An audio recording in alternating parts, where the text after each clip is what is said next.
Collectively, I don't care what your politics are, liberal, conservative, Republican, Democrat, Independent, Green Party, doesn't matter what you are. You know something's not right here. Because both sides are giving us the same action.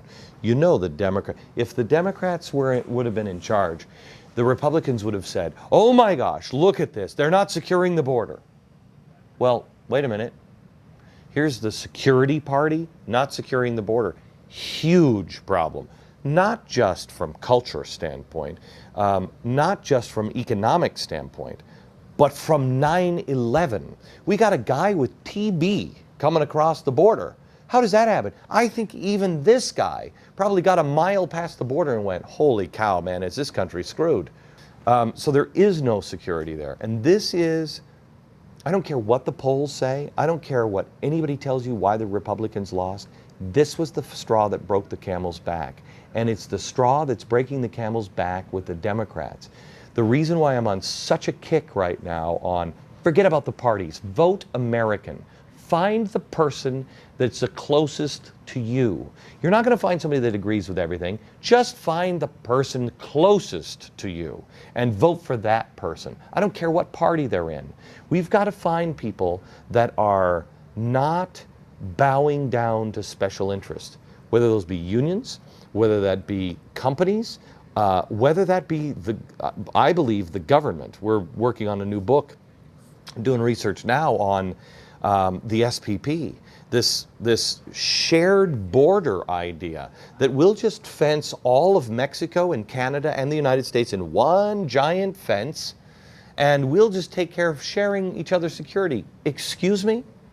That's why this border is not being built.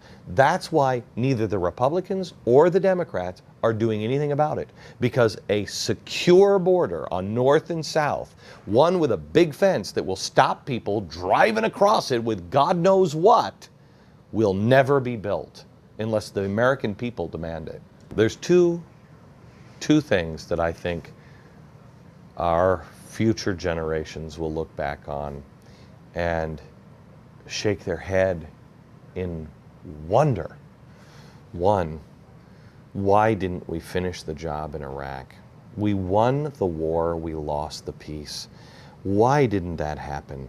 How could you not finish that? And the reason why I say that's going to be the first one is because over time you will see that, I believe, unless we secure it, you cannot have freedom without peace. Unless we secure that, unless we would put enough people down on the ground and we'd have an iron fist, you're never going to allow peace to grow.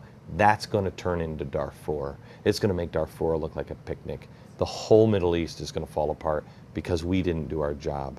That'll be the biggest stain of blood on this country's hands, I believe, since slavery.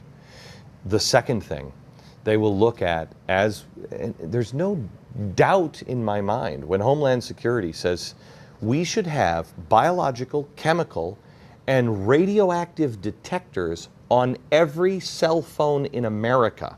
If we can download the internet, we should have something that tells us that there's radiation in the area. If Homeland Security is saying that, they know something. And all you have to, the average boob can find it just by reading the words of Osama bin Laden and everyone down the line. For years, he's been calling for an American Hiroshima. It is a matter of time. Well, where is that going to come? You're not going to steal it from Los Alamos, although you could probably get almost everything else from there now. You're going to get it across the northern or the southern border. And our future generations are going to look back and say, I never made it to New York. I never got to see Chicago. I never saw Los Angeles because for some reason, the government wouldn't secure the borders. He's a Churchill. Rick Santorum will be brought back at some point. because he was so clear. He was so fearless. He is so right. Agree or disagree on any of his other policies, doesn't matter. On this, he's Winston Churchill. On this, he's a guy who said, I don't really care.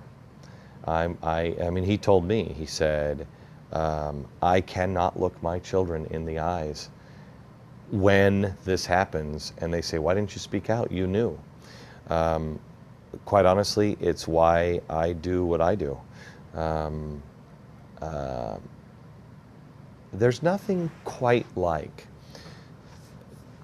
having a conversation with your family and saying, what Dad's going to say on the air is going to change our life. We may have to stop going to malls. We may have to stop going. We just had our last vacation at a public place.